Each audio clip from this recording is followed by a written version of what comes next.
Hello दोस्तों, स्वागत है आपका हमारे यूट्यूब चैनल स्टडी होम पर।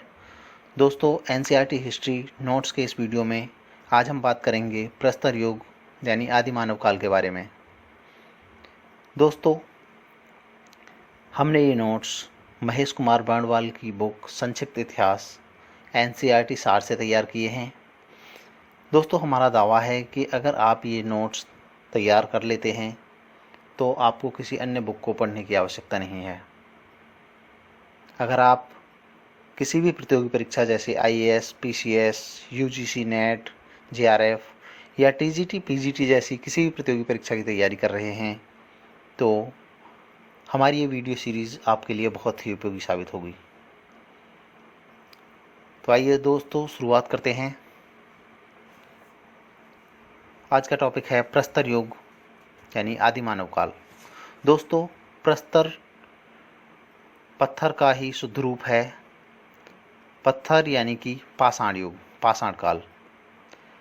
पाषाण काल को हम 3 भागों में विभक्त करके पढ़ेंगे: पुरा पाषाण काल, मध्य पाषाण काल और नव पाषाण काल। तो आइए शुरुआत करते हैं। दोस्तों, मानव की उत्पत्ति व विकास, इसके बारे में विभिन्न विद्वानों का मत है कि आज से लगभग 50,000 से 1,00,000 वर्ष ईसा वर्ष पूर्व या इससे भी पहले प्राइमेट्स यानी कि नर वानर का जन्म हुआ, जो मानव के समान थे तथा वृक्षों पर रहा करते थे।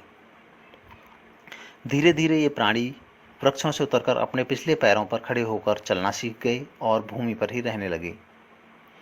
प्राइमेट्स का अर्थ होता है मनुष्य सदृश वानर यानी मनुष्य जैसे दिखने वाले वानर। इसके अंतर्गत आते हैं बंदर, लंगूर, वनमानस और इसी तरह के स्तनधारी जीव। प्राइमेट से ही आधुनिक मानव का विकास हुआ। यह प्राणी आज से लगभग 80 लाख वर्ष पूर्व पूर्वी अफ्रीका में निवास करते थे। तो दोस्तों, पाषाण काल को हम जानेंगे। सबसे पहले पुरा पाषाण काल, जिसको हम कहते हैं पैलियोलिथिक एज और जिसको माना जाता है आखेटक एवं खाद्य संग्राहक एज, यानी इसमें जो लोग रहते थे वो आखेटक यानी शिकारी थे और खाद्य संग्रह करना उनका काम था। मानव धरती पर संभवतः अति नूतन प्लीस्टोसीन युग के आरंभ में पैदा हुआ। इसी समय गाय, हाथी और घोड़ा आदि का उद्भव हुआ।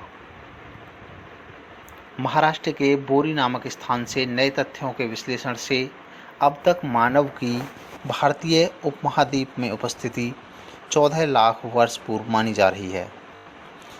भारत में आदि मानव पत्थर के अनगढ़ और अपरिष्कृत औजारों का प्रयोग करता था। यह काल आखेटक एवं खाद्य संग्राहक काल के रूप में जाना जाता है। आप देख सकते हैं, पुरा पाषाण कालीन औजार कुछ इस तरह से थे, एकदम खुदरे और देसी टाइप के। कोई इनमें ढलाई नहीं थी, जैसे प्राप्त हो जाते थे वैसे ही यूज़ कर लिए जाते थे। भारत में पुरा पाषाण कालीन मानव के शारीरिक अवशेष यानी जीवाश्म कहीं से भी प्राप्त नहीं हुए हैं। इस काल में मानव का जीवन शिकार एवं खाद्य संग्रह पर निर्भर था। पुरा पाषाण युग की अवस्थाएं।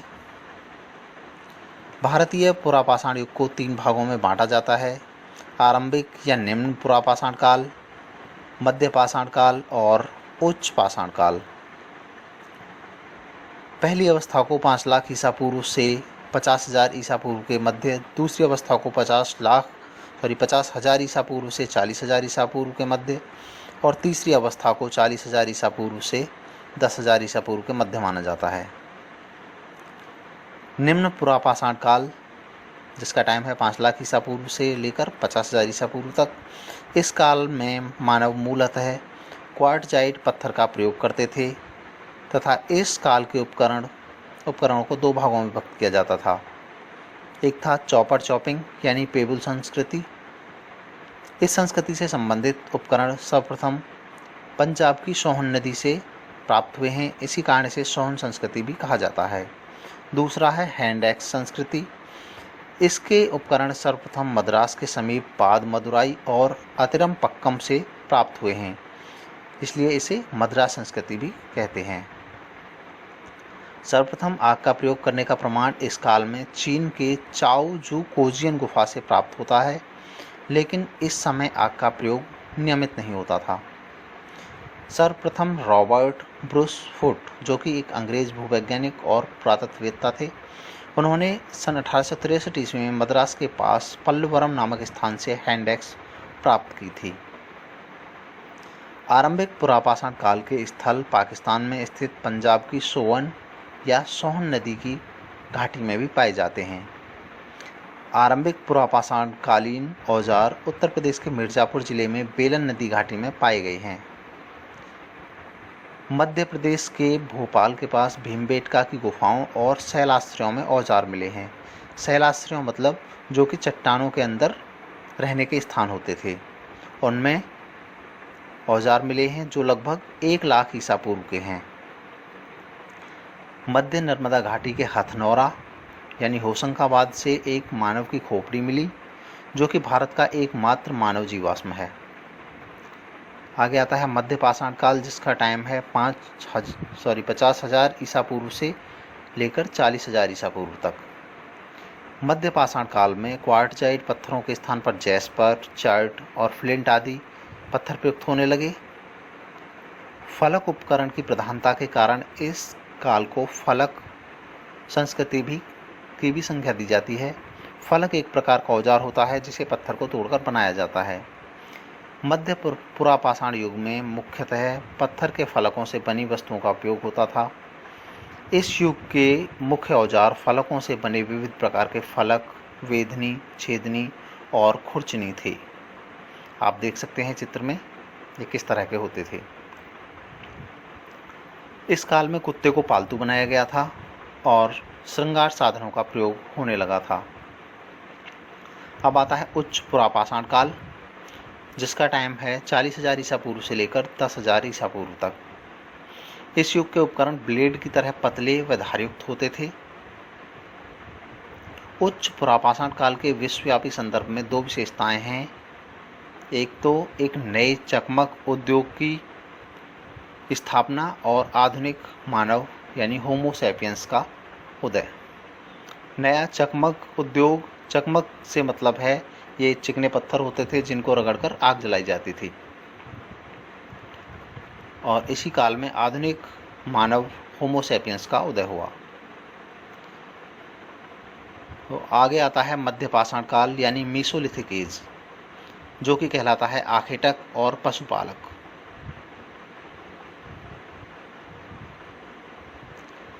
प्रस्तर युगीन संस्कृति में 9000 ईसा पूर्व में एक मध्यवर्ती अवस्था का आरंभ हुआ, जिसे मध्य पाषाण युग कहा गया। यह पुरापाषाण युग तथा नवपाषाण युग के बीच का संक्रमण युग था। भारत में मध्य पाषाण काल के विषय में जानकारी सर्वप्रथम C.L. कार्लाइल द्वारा 1867 ईस्वी में विंध्य क्षेत्र से लघु पाषाण उपकरण खोजे जाने से हुई।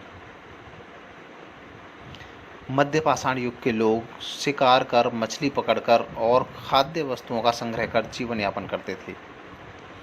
मध्य पाषाण युग के विशिष्ट औजारों में सूक्ष्म पाषाण के बहुत छोटे औजार यानी माइक्रोलिथ प्रमुख हैं। मध्य पाषाण स्थल राजस्थान, दक्षिण उत्तर प्रदेश, मध्य और पूर्वी भारत में अत्यधिक मात्रा में पाए गए हैं। इसके अतिरिक्त कुछ स्थल दक्षिण भारत में कृष्णा नदी के दक्षिण में भी पाए गए हैं। भारत में मानव अस्थिपंजर मध्य पाषाण काल से ही प्राप्त होने लगे थे। भीलवाड़ा जिले में कोठारी नदी के तट पर स्थित बागोर भारत का सबसे बड़ा मध्य पाषाण स्थल है। मध्य प्रदेश में आदमगढ़ और राजस्थान में बागोर पशुपालन के प्राचीनतम साक्ष्य प्रस्तुत करते हैं, जिसका समय लगभग 50,000 ईसा पूर्व हो सकता है। अब आता है नवपाषाण काल यानी न्योलिथिक एज। इसमें लोग खाद्य उत्पादक हुआ करते थे। यूनानी भाषा का नियो शब्द नवीन के अर्थ में प्रयुक्त होता है, इसलिए इस काल को नवपाषाण काल कहा जाता है। भारत में नवपाषाण काल से संबद्ध पुरातत्व खोज करने का श्रेय डॉक्टर प्राइमरोज को जाता है, जिन्होंने 1842 ईस्वी में कर्नाटक के लिंगसुगुर नामक स्थल से उपकरण खोजे थे। सर्वप्रथम 1860 ईस्वी में लौ मसूरिये ने इस काल के प्रथम प्रस्तर उपकरण उत्तर प्रदेश की टोंस नदी घाटी में प्राप्त किए। नवपाषाण युग की एक ऐसी बस्ती मिली है जिसका समय लगभग 7000 ईसा पूर्व बताया जाता है। बस्ती पाकिस्तान में स्थित बलूचिस्तान प्रांत के मेहरगढ़ में है। मेहरगढ़ में कृषि के प्राचीनतम साक्ष्य मिले हैं। इलाहाबाद में स्थित कोल्डेवा एकमात्र ऐसा नवपाषाण पुरास्थल है जहां से चावल या धान के प्राचीनतम साक्ष्य प्राप्त हुए हैं। नवपाषाण युग के निवासी सबसे पुराने कृषक समुदाय थे, यानी ये लोग कृषि करने लगे थे। यह लोग स्थायी घर बनाकर रहते थे। मिट्टी के बर्तन सर्वप्रथम इसी काल में निर्मित होने के साक्ष्य प्राप्त हुए हैं। कृषि और पहिए का आविष्कार नवपाषाण काल की ही देन थी। इस युग के लोग पत्थर के पॉलिशदार औजार और हथियारों का प्रयोग करते थे। वह विशेष रूप से पत्थर की कुल्हाड़ी का इस्तेमाल करते थे। देख सकते हैं आप नवपाषाणकालीन औजार किस तरह के होते थे। ये पत्थर की कुल्हाड़ी है और ये पॉलिशदार कुछ अन्य औजार हैं। ये सिलबट्टा है। आगे बुर्ज होम, जिसका अर्थ होता है भुर्ज वृक्ष का स्थान। यह श्रीनगर से 16 किलोमीटर उत्तर पश्चिम में स्थित नवपाषाणिक स्थल है जहां युग्मित शवदाह के प्रमाण मिले हैं। बुर्ज होम के लोग खुरदरे धूसर मृदभांडों का प्रयोग करते थे।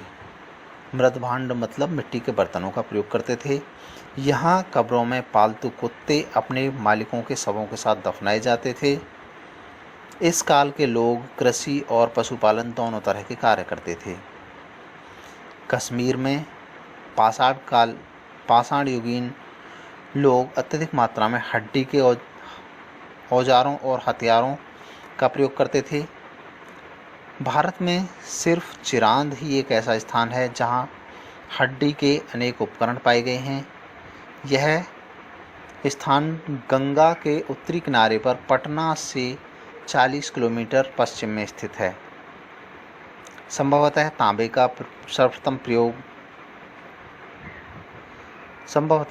सर्वप्रथम प्रयोग लगभग 5000 ईसा पूर्व में किया गया।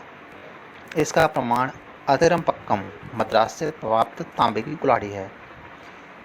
ताम्रपाषाण युगीन मानव ने भारत में पहली बार ग्रामीण सभ्यता की स्थापना की थी।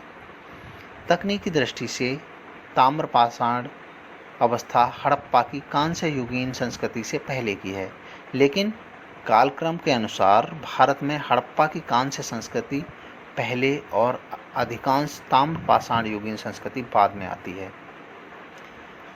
मालवा ताम्रपाषाण संस्कृति की एक विलक्षणता यह है कि मालवा मृदभांड ताम्रपाषाण मृदभांडों में उत्कृष्टतम माना गया है। जौरवे संस्कृति ग्रामीण थी, लेकिन उनकी कई बस्तियां जैसे दायमाबाद और इनाम गांवों में नगरीकरण की प्रक्रिया प्रारंभ हो गई थी। इन लोगों ने सर्वप्रथम चित्रित मृदभांडों का प्रयोग किया था। चित्रित मृदभांड मतलब मिट्टी के बर्तन जिन पर चित्र बने होते थे, जिसमें काले और लाल रंग के मृदभांड थे। ताम्रपाषाण युग के लोग सामान्यतः पक्की ईंटों से परिचित नहीं थे, जिनका प्रयोग कभी कभी होता था। ताम्रपाषाण युग के लोग मातृ देवी की पूजा करते थे। कहीं कहीं कच्ची मिट्टी की नग्न मूर्तियों की भी पूजा होती थी। पिकलीहल, जो कि वर्तमान कर्नाटक में है, यहाँ से राख के ढेर और निवास स्थान दोनों के साक्ष्य मिले हैं। नवपाषाण युगीन लोग स्थायी रूप से घर बनाकर रहने लगे थे। आप देख सकते हैं नवपाषाण कालीन लोग किस तरह से रहते थे, खेती करते थे, पशु पालते थे और कच्चे घरों में रहते थे। मेहरगढ़ में बसने वाले नवपाषाण युग के लोग अधिक उन्नत अवस्था में थे तथा कच्ची ईंटों के घरों में रहते थे। बर्तन बनाने की कला सबसे पहले इसी युग में दिखाई देती है। जलीलपुर पाकिस्तान से मछली पकड़ने का साक्ष्य यानी कि जाल डुबाने की पक्की मिट्टी की गुहिकाएं मिली हैं। भारतीय उपमहाद्वीप में नवपाषाण काल ईसा पूर्व 6वीं सहस्त्राब्दी के आसपास प्रारंभ हुआ। चावल, गेहूं एवं जौ आदि कई महत्वपूर्ण फसलें इस उपमहाद्वीप में इस अवधि से उगाई जाने लगी थीं। नवपाषाण काल में कृषि के प्राचीनतम साक्ष्य के अंतर्गत गेहूं की 3 व जौ की 2 किस्मों की खेती व कच्ची ईंटों के आयताकार मकानों के साक्ष्य मिले हैं। दोस्तों, पाषाण काल के इतिहास में इतना ही। हमारा ये वीडियो देखने के लिए धन्यवाद। अगर आपको ये वीडियो पसंद आया है तो आप इसे लाइक करें, अपने दोस्तों के साथ शेयर करें। साथ ही हमारा चैनल स्टडी होम अवश्य सब्सक्राइब कर लें। धन्यवाद।